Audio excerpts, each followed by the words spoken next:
Welcome back, everybody, to the Digital Futures 2021. I hope you've got a nice glass of water or a coffee and you're ready for this next presentation. This next absolute trailblazer is Harriet Mellor. She's leading the way to your digital future for girls and women in STEM. Harriet is a champion for girls and women interested in the ICT and cyber industry. In this session, she takes us through her journey from skipping university and landing what she thought was her dream job to finding her true passion, launching and selling her first business and leaving a corporate job. Harriet will share tips, advice, and more about becoming a finalist in the Women's Innovation Pitch in the NT and how you can pursue a dream of working in the ever-evolving digital world. She had an extensive career in the UK in ICT and cybersecurity. She started her own company, Your Sales Co., that coaches and advises companies on how to grow your business by removing the stigma around sales. And in 2021, Harriet created an app and web portal for property owners and tenants to manage and maintain properties directly, removing the need for property managers. Friends, welcome with me, Harriet Mellor.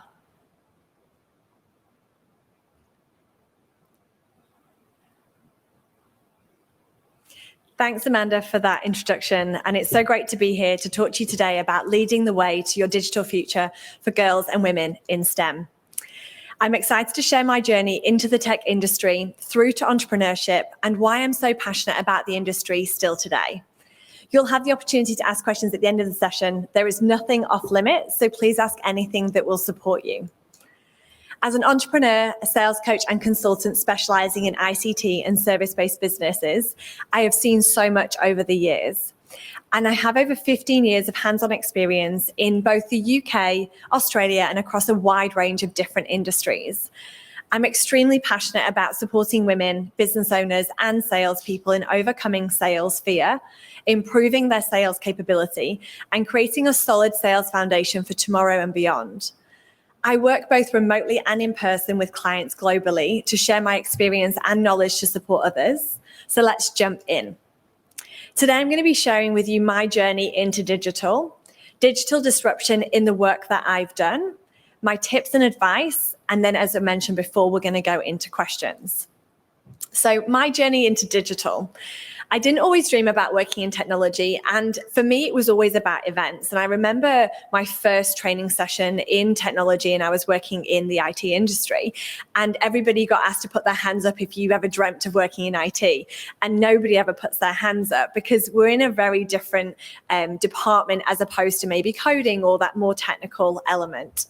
For me, events industry and being an events organizer was what I really strove to do. And it took me a while to get in there. There was a requirement around having a degree, which I didn't have, having 3 to 4 years experience, which I also didn't have. But I was able to crack in there, and I was brought in to an educational conference a couple of years in. And I was able to then get involved in a digital application that was developed for teachers. And this application was a handheld device before we really had apps. The iPhone was certainly out then, but we weren't really using applications in the same way that we are today. And so I was really able to see how teachers were able to move forward in their learning and in their teaching with the early years students and really capture that through this application. And that was really where my first insight came. After 4 years of being in the events industry, it just wasn't lighting me up and it just wasn't giving me the fulfillment that I really hoped that it would. And I started looking for something else. I interviewed at a leading hosting company in Manchester in the UK and was recruited for a mix of project management, events, and general business support. Now, it's worth mentioning that at the time of the application and the interview, I knew absolutely nothing about the industry. I Googled what cloud computing was and went through to friends and colleagues and friends of friends to get them to explain to me what really cloud was, how it worked, and how I could use it in a conversation to show that I actually knew something about the industry. And now I teach others in that realm because, understanding something from a really technical perspective can seem quite daunting. And so now I teach people how to overcome the technical aspects of their roles in learning and being able to talk confidently. And that's what I do today. So in the role in the hosting company, I was thrown into every department. It was the best exposure that I could have asked for from both business and tech in one.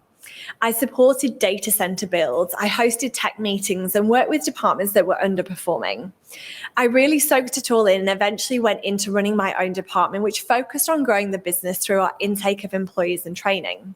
Now, at this point, I really had to know what it was that we did as a business, and actually learned really quickly. Because we were able to accelerate the learning for me, I was unable to accelerate the learning for others coming into the industry. And with these people coming in often had no experience of business, let alone experience of the industry.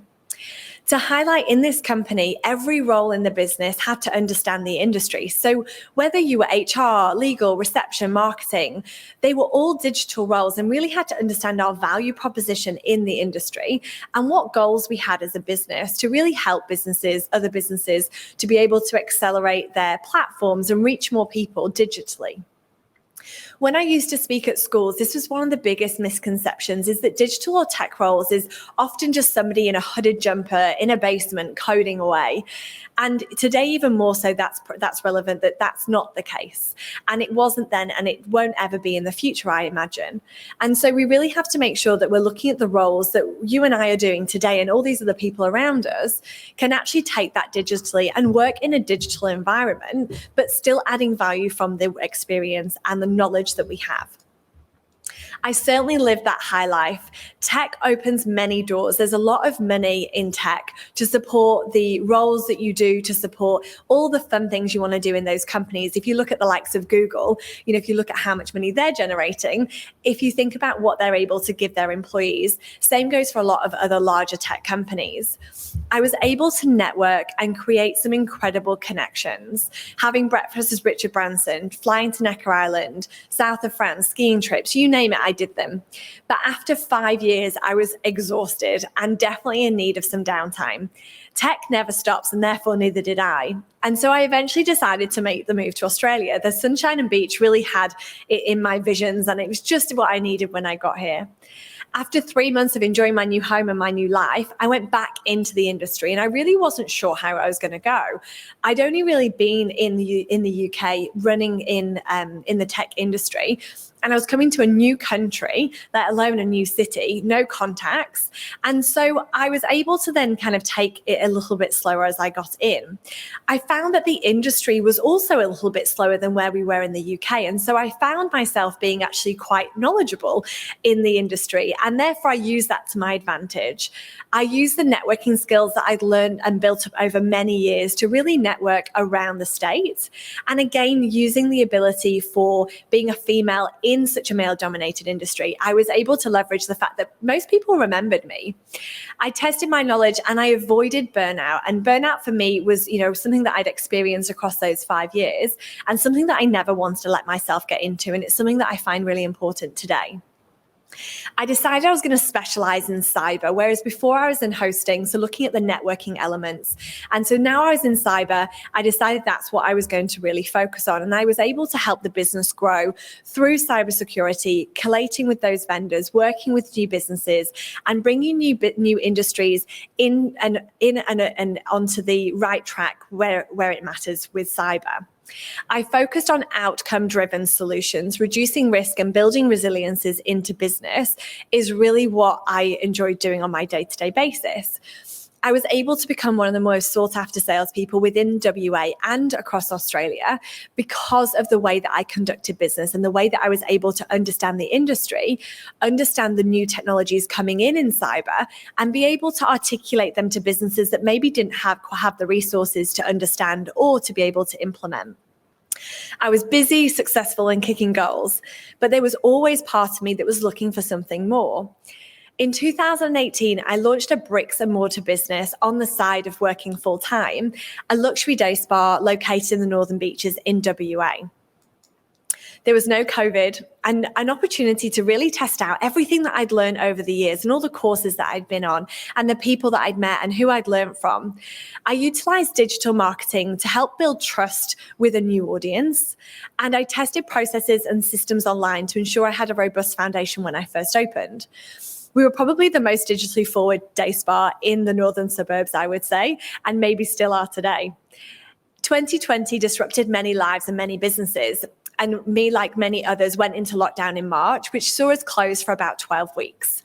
However, the rent, the bills and the wages didn't stop. And so we had to get innovative at this stage, as did many others. This is where digital disruption comes in. So as part of the innovation, we created new services and packages, where it saw us taking online skin consultations, an online shop with options for delivery or click and collect, at-home pamper packs for DIY facials, which were actually proven really popular, how-to videos of how to use different products and different skincare that we offered in the spa. And digital became the new norm after the lockdown, and these services still continue to be successful. And I've seen this across a number of different industries where they've been able to take what they do face-to-face, in person, or in a physical location and take them online. And I think so many people, learned how to do their own nails or how to apply that facial. And that was all done because of the use of technology. Our profits were up and we were opened and out of lockdown, ready and raring to go. And we knew that if anything like that was to happen again, which, as it has and many other states have experienced that, we were able to go straight back to what we'd learned during lockdown, kick it off again and keep moving forward. I'd reached a point in my career where I needed to make some decisions of where I was going to go next. I was really successful in the role that I was in and I had this business. Did I want to own my own business as an IT reseller or as a partner? Did I want to take on the role and start learning to be a chief information officer at an enterprise business and really start to take my career in that direction? Did I want to build strategies for businesses? And I just really didn't know what it was that I wanted to do. And so I asked around and gathered some information, but it was still very subjective as depending on who I was speaking to. In 2019, I invested in a coach in LA and spent 6 months working on my mindset, unlocking what my passions really were and getting clear on my next steps. And over those 6 months, I again was exposed to some incredible people that I was able to work with, but I was able to really take the time out whilst having everything running quite evenly and be able to then focus on what it was that I wanted to do and what was really going to light me up and where I could have the biggest impact. In January 2020, Your Sales Co was born. It harnessed my passion for helping others to understand sales, build capabilities to make a difference in their business, and ultimately make a difference in their lives. What I found over the years is that talking about sales, people often freak out about that sales conversation and are afraid of coming across as too salesy or not really sure how to pitch their product or offering. And I really wanted to make that simple for people. And therefore, that was what I was able to do and still doing today. I left my job and took my business online with clients across Australia, England, and America. And I use digital technology every day to connect with my clients. And I have to say that with thanks to COVID, this was made possible. I remember when I first launched, talking to people about using Zoom or connecting via a video call because I wasn't in the same state or the same country. People were often reluctant to sign up or to commit to working with me. Prior to COVID, I even had a proposal sent out, which was for a months-long work in the UK that would see me fly out there, work with them, hang out with my family maybe, and then fly back. And so within that, I wasn't able to obviously fulfill that due to COVID. But what COVID was able to do was just make the new norm digital. And so when I was asked to move to the Northern Territory last year, I was able to say yes and support my business and support my clients in the same way because I was online and because I was digitally focused. My networking skills were again put to use as I arrived in the Northern Territory with no contacts and I was working from home. And so those LinkedIn messages went out, those Instagram messages went out, and I soon created an incredible network of people that I now call friends in the Northern Territory. When I first moved to the Northern Territory, as I was networking, I came across a Women's Innovation Pitch grant. And I knew that this was a sign because back in 2017, I actually started working on an idea for a property management application. And I remember doing a video in my kitchen and I had this blazer on top and my pajama bottoms on the bottom, which is a lot of our new norm now. And that's, probably what most of my days look like. And so what I was able to do was to revisit that application that I'd built. And so you may ask, why this industry and why an application? And we've gone from, corporate events and we've looked at beauty and then now this industry of real estate, why and how do you think you can really get into that other industry? And so I was was able to do a lot of research, and I actually used my own experiences from being a renter and from owning property, being able to understand the fact that actually I saw a lot of gaps of where property managers were maybe didn't have the best interests at heart to do with the owners of the property. We were dealing with frustrations when it came to fixes or when it came to end of lease. And so I started creating this from a problem that I'd found, and I did a number of different surveys and spoke to the public and other renters and landlords to understand whether this problem was real.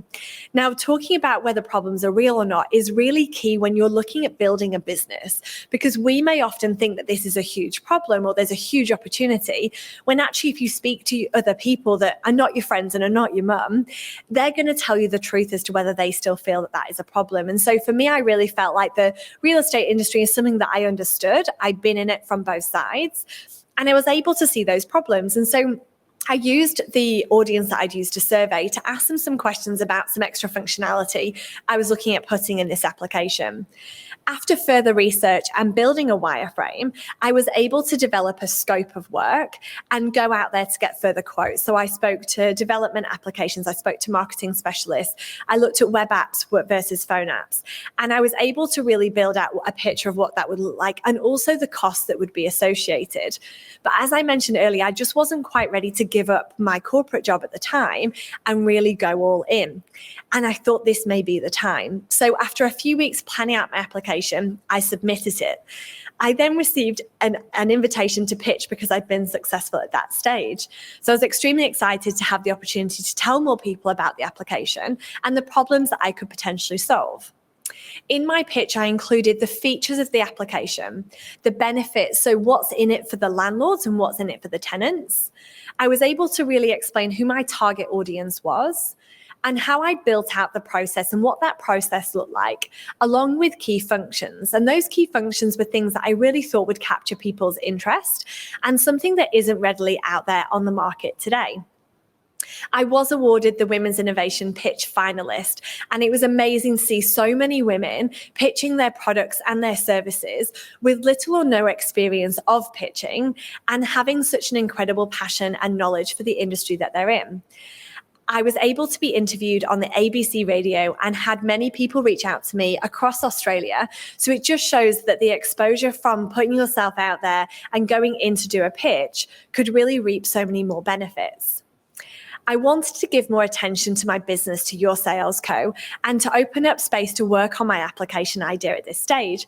So earlier in the year, I actually decided to sell the day spa. And after a record 12 months, we sold the day spa to another company who had another location, and they've brought that on as their second location. I was able to hand over all the hard work that had gone into that 3 years and to look back and really think about all the learnings and again, all the people that I've met. Work-life balance is really important to me. And so by freeing up my time and not having to focus on so many things has been a great advantage for me and something that I certainly have to keep working at. The experiences that I've had in my life so far have taught me so much, and I'm extremely thankful for every lesson and every connection. And I know that this is just the beginning and there's so much more out there for me. The digital world is evolving and there is something out there for you if you want it. Now, some of the tips that I'm going to share with you are just from the learnings that I've had over the last few years. And so that's how I'm going to wrap up today's session. So number one, working on your mindset is extremely important. It's one of the most powerful tools that you have at your fingertips, and it's in here. If you want to work on your mindset, it's all about that positive mindset and looking forward to what you want to achieve. Setting goals, talking about affirmations, and journaling are just some of the things that I do on a daily and sometimes weekly basis to keep me moving forward and striving for more. Remember that a rejection or a no is just a test to your resilience. The more you can get used to them, the better. But also you're able to come out of that stronger because it makes you actually work more to be able to turn that into a yes or to get a yes later on down the line. And remembering that a no from a company today may not be a no from that same company in a few months or a year's time. So never give up. There is a future for all of us in digital technology if you want it. You've just got to apply yourself, connect with the right people, learn, come to these virtual conferences, go to physical conferences, but really put yourself out there and ask questions. Number 4, I've already jumped onto it. Ask questions always. one of the biggest things that people will say about me is that I just ask so many questions, and it's more of an interrogation maybe at sometimes, but I just want to learn from absolutely everybody, because I don't know any more than anybody else out there. I've just done things my way and done things that I've learned. And so always ask the questions. If you've met somebody that's done something that you really want to do, ask them how they did it. Ask them for some pointers. Ask them for their top 3 tips. Reach out to people on LinkedIn, connect with them, and build out your network so that whether you're in Australia, the UK, America, or wherever you are in the world, or as you move through, you can be more resilient as you come into new roles or new states or new countries. But you've always got a friend at the end of the line wherever you are. Remember that you are not limited by your education, grades, or knowledge. And I recommend that you make that your reason to strive for more. Remember that I didn't go to university. I don't have a fancy degree, and I don't have courses with knowledge that I can share with you today. But I've actually put into practice things that I've learned. I've tested them, I've tried them for myself, and seen the outcome for myself. Remember to connect with me on LinkedIn. I'm under Harriet Mellor. I would love to hear from you and to find out more about what you're doing. Follow people that are of interest, and hopefully you found this really useful. I'm going to pass back to Amanda for questions. Harriet Mellor, what an absolute trailblazer you are. I don't know about you guys. I was taking screenshots of her tips. Absolutely fantastic. And I've got a bit of a question for you to start off with, if that's okay. But look, a lot of us sort of, it may be after a vino or two, but a lot of us sit with our friends, talk about app ideas, have all of these, pitches that we'd love to be able to pitch. What's your advice for somebody thinking they have a brilliant app idea and maybe the steps to take to just follow it through? Yeah, I mean, definitely after a wine, everything's very exciting for sure. But yeah, if you've got an application idea and you want to know where to go next, I would always say look at the outcome, look at who you're helping, look at what you're trying to achieve, and then work backwards. So that reverse engineering is really important.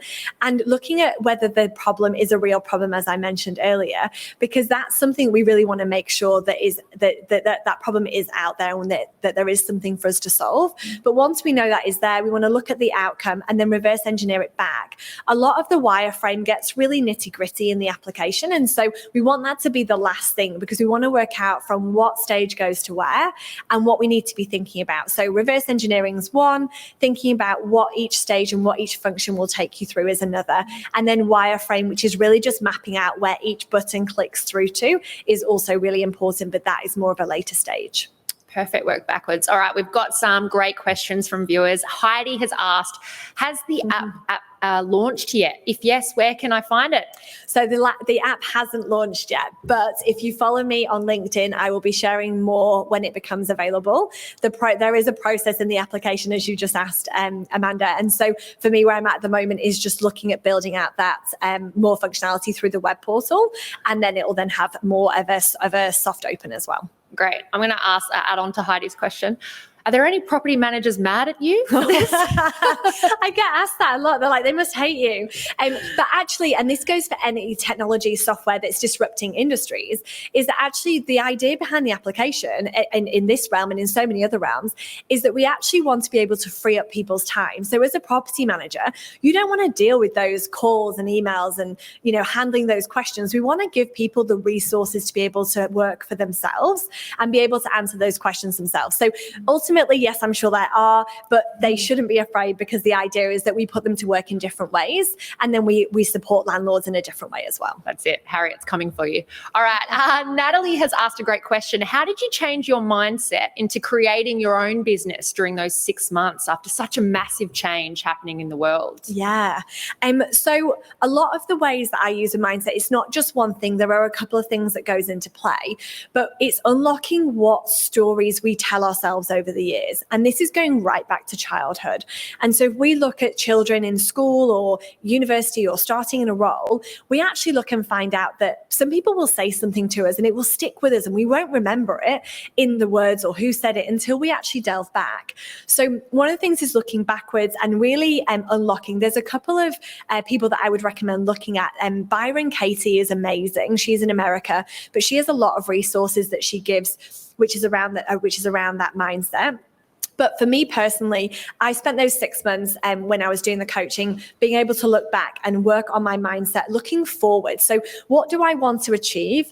What's the worst thing that could happen if I don't do it? And so if I left my corporate job, and obviously I left before COVID, if I'd known COVID was happening, would I still do it? Oh, hell yes. And so I was able to look at at what I could achieve. Worst case scenario, I do something else or go back to the job. And so I always then had that, what's the worst case scenario? And everything that I ever do, if I put myself out there, I sometimes have to close my eyes and hit go because it can freak you out a little bit. But when you actually believe in something that you're going to help people, that really helps your mindset, but also knowing that there is a fallback plan should something not go your way. But generally things will go your way once you put them out there to the universe. Great. I know that something that you heavily touched on, and it's very prevalent, today in business. How do you keep a healthy work-life balance in an industry that's changing so quickly, so rapidly? Yes. So for me, I section my days. So I know what days I've got client calls, what days I've got coaching calls, and what days maybe I'm speaking to potential clients, and what days I'm actually implementing work. And so I'm able to actually section out my days. And actually, since moving to the Northern Territory, I've had the best work-life balance that I've ever had. I spend my weekends doing fun things and, exploring and meeting new people. Whereas before I was always just working and laptop was open and I was just kept going. And don't get me wrong, starting a business is difficult and there is work that you need to put into it, but you can still take the time out for that hour walk, to go to the gym, to go and have a coffee with a friend. And so for me, it's just about sectioning in that time, blocking out that time and having that as your non-negotiable. So not, moving that time out to support a client or to, do some work. And again, sometimes we do have to mix around, but making sure that we still do that walk or meet that person before the burnout occurs. Yes. It's harder to come back. Yeah. We've had Gareth say, thank you so much for the wonderful forum. And he wants to know, what is the future of education? Is it all just about STEM? The future of education, it's a really interesting question, and I don't know whether I'm that well placed to answer that. But I think for me that the education is needing to evolve quicker. And a lot of the questions that I've been asked around education is around what we're being taught in education. And a lot of the degrees and a lot of the courses are actually not being updated quick enough, as opposed to what's evolving in the outside world. And so I support a lot of teachers around their devices in the classroom or technology in the classroom. And we're always looking at how we can actually develop the students so that they're ready for the real world and for the world as it is today, not necessarily as to when the courses were created those many years ago. Yeah. So I think to answer the question, education is going to keep evolving. It's going to have to keep evolving. And it will be interesting to see how many more digital roles move through as opposed to what we've seen today in those traditional roles. Harriet, you're amazing. You're inspirational. Thank you so much. And we're going to chat to you again in the panel a little bit later with Business Unusual. Thank you. Thank you. All right. Remember, everybody, I hope you're really enjoying it as much as I am. Remember to click out back into the timeline and into the next session. We'll see you there.